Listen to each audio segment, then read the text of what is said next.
Namaste.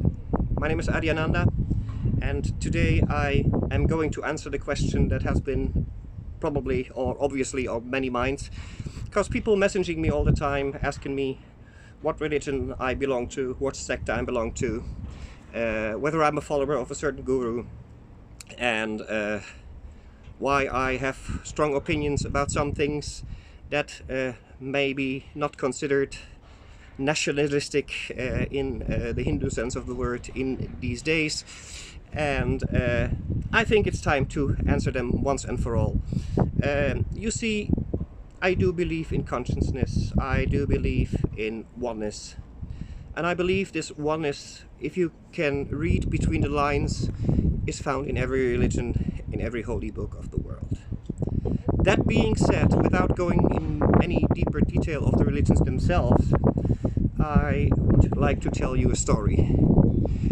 You know, so it happens there was this farmer who had a hard life. He had worked on the farm basically all along, all his life, since his wife died and left him with their 4 kids. And their 4 kids were handicapped. They were all born blind. So he was a provider.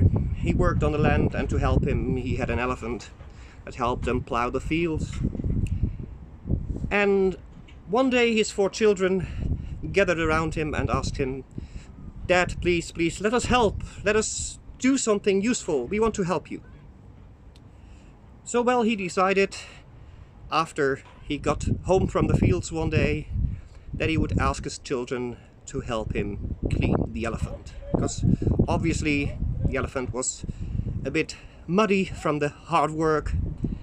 And so he took his 4 blind children and he placed them near the elephant so they could help clean the animal up. So the first child he placed at the trunk of the elephant. The second child he placed near a leg of the elephant. The third kid he placed on the side, on the belly of the elephant. And the little child he put on a bar stool, and he let the little child clean the tail of the elephant. So the children were absolutely happy they could help father, and they cleaned and they cleaned and they worked really hard. And when they done, they were gloating, and they went to daddy and he said, "We have helped you, are you happy now?" And daddy said, "Yes, you did very well. I just have one little question for each of you. How do you think an elephant looks like?" So the child that cleaned the trunk said, "I think the elephant is like a huge snake, like a hairy snake." And the child that cleaned the leg of the elephant looked a bit disturbed, going, "No, I don't think so. I think an elephant is more like a trunk of a tree." And the third child looked up at them and said, "I don't know what you've been doing, but an elephant is like a big, huge, hairy wall." And then the fourth child laughed and she went, "You're all completely bonkers. An elephant is nothing but a tiny string-like thing." So, question remains. Who of the children were right?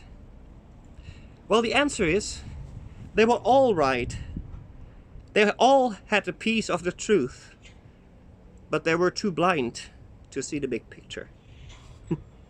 You see, every time you go and ask me what I think of the religions in this world, this is my answer. They might all have a piece of the truth, but they are too blind to see the unity. They are too blind to see the oneness. I urge you, do not be blind. Do not hate each other for a different religion. Do not be racist, and try to respect each other, to communicate with each other. Only then can we finally change this thing around. Okay, I hope I answered your questions enough for now. I thank you for the attention, and I wish you a great day. Namaskar.